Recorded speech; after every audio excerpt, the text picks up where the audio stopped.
People do not realize that Taurus, being in the heavens as a constellational sign, was very, very important to Judaism. This is why you have words like holy cow, and the cow is still holy in India today. We see the Egyptians worshiping the sun between the horns of the bull. The sun is very important to the 12 signs of the zodiac. Here is Taurus, the cow, the bull, and he's in heaven. You see the sun behind him, so the sun is in the age of Taurus, the bull. Many stories about the Jews worshiping the golden calf. Keep in mind that Taurus the bull was recognized all over the world by all governments and all religions of the world. Everybody knew what it meant, except us today.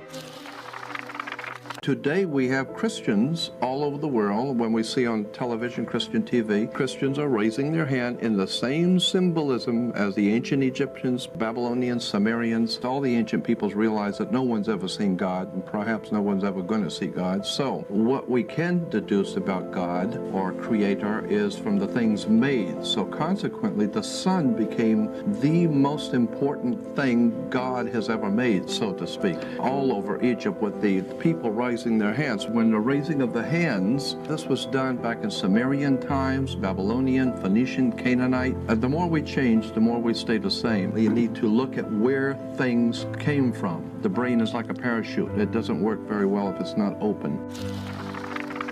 Ancient Egyptians realized that once a year, at the time of the monsoon rains in Central Africa, North Africa, being a desert, waited for the monsoon rains to come to Central Africa, the highlands. When the rains came, they would overflow the tributaries, and the waters would eventually overflood the Nile. And that was a great and terrible tragedy each year. The great flood that came and washed away the Egyptians' world. They called the waters of chaos. And while the waters of chaos were terrible and destructive, they also brought new life, because without the waters of chaos coming, the desert would be totally dry and nothing would grow. They celebrated the coming of the waters of chaos, bringing the new life.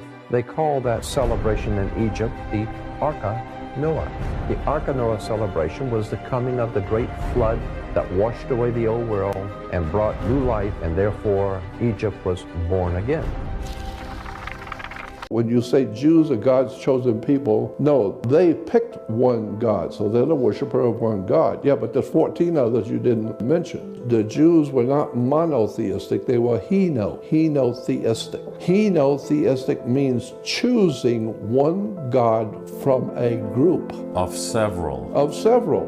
But you chose one. So if you got 15 gods standing here, they're all equal, and you pick one, I'm picking you to be my God. So therefore we can say that I, as a Jew, am now a worshiper of one God. Not the one God of the whole universe, so I'm the worshiper of one God. Yeah, that God. And that's why in the Bible and the 10 Commandments, God says in the 10 Commandments right off the start, he says, I am the Lord your God, and I will not have strange gods before me. And he didn't say I'm the Almighty God. No, I am the Lord your God. You picked me, and I agreed. So we got a contract here.